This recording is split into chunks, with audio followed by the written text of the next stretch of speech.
The forest whispered around them, its ancient trees standing as silent witnesses to their journey. Night, once a captive, now a leader, pushed through the undergrowth with unwavering determination. Each step was a victory, a testament to their escape from King Valus's iron grip, a reminder of their newfound freedom. Behind him followed the others, a ragtag group of freed slaves, their faces etched with both hope and fear, their hearts beating with a mix of anxiety and anticipation. They had tasted freedom, but its price was vigilance, a constant race against the shadow of pursuit, always looking over their shoulders. They moved with a quiet urgency, their path dictated by instinct and necessity, every rustle in the leaves a potential threat. Yet they pressed on, fueled by a shared dream of a life beyond fear, a life where they could finally be free.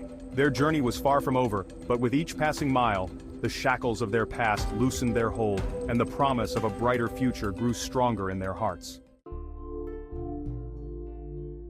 Layla walked beside Night, her steps mirroring his own. Once she had been a shadow, a whisper in the night. Now she moved with a newfound confidence, her spirit ignited by the fires of rebellion. They spoke little, their understanding running deeper than words. Layla had become Knight's confidant, his advisor in matters both strategic and personal. She understood the burden he carried, the weight of leadership pressing down on him. Their relationship was a source of strength for the entire group. The others, witnessing their silent communication, drew hope from it. The moon, a silver sliver in the night sky, cast long, eerie shadows through the trees. Its light was both a guide and a betrayer, illuminating their path but also revealing their presence to those who hunted them. Night knew that their pursuers were never far behind. Every rustle of leaves, every snap of a twig was a reminder of the relentless chase. King Valus's hunters, ruthless and relentless, would stop at nothing to bring them back. These men were trained to track, to hunt, and to capture without mercy. He had faced them before, tasted the sting of their whips, felt the agony of their cruel punishments, felt the cold steel of their blades. Each scar on his body was a testament to their brutality, yet Night refused to let fear cripple them. He stood tall, a beacon of defiance against the encroaching darkness. He would use their fear, turn it into a weapon. His resolve was unbreakable, his spirit unyielding. The whispers of danger were everywhere. The forest itself seemed to breathe with menace, shadows dancing in the moonlight. Survival depended on their wits, their courage, and their ability to remain unseen, and their unwavering belief in the cause they fought for.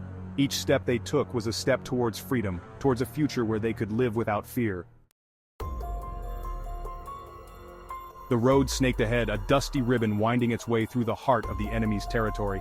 The path was treacherous, fraught with unseen dangers and the ever-present threat of ambush. It was a risk, a gamble, but one that Night knew they had to take. The stakes were high, and the cost of failure was unimaginable. Information had reached them, whispers on the wind, of a supply caravan making its way to King Valus's stronghold.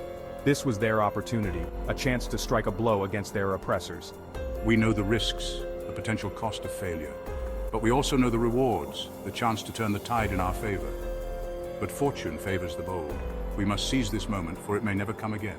He gathered his people, their faces etched with a mixture of apprehension and grim determination.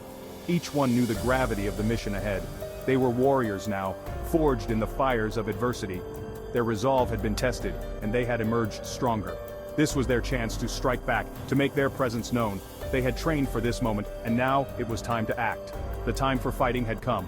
With hearts steeled and weapons ready, they marched forward, ready to face whatever lay ahead. The desert night was alive with the sounds of the approaching caravan. Night and his companions lay hidden amongst the rocks, their bodies tense, their senses on high alert. Now we strike. As the caravan drew closer, Night whispered the signal. The silence shattered.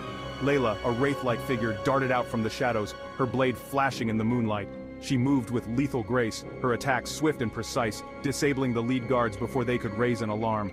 For freedom! The balance of power had shifted, if only for this fleeting moment. The battle raged, a whirlwind of dust and steel. Just when victory seemed within reach, a hush fell over the battlefield. A figure emerged from the heart of the chaos, his presence radiating an aura of power and menace. King Valus.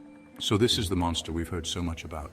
Their eyes met across the battlefield, a clash of wills that transcended the physical realm. You have caused quite a stir, but your defiance ends here. Night, despite himself, felt a tremor of fear. This was a fight they could not win, not here, not now. Retreat!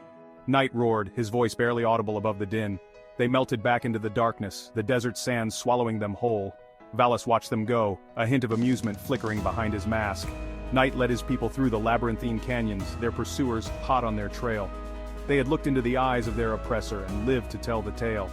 As they finally shook off their pursuers, Night allowed himself a small, weary smile. They would continue to fight for themselves, for each other, and for the dream of a world free from tyranny.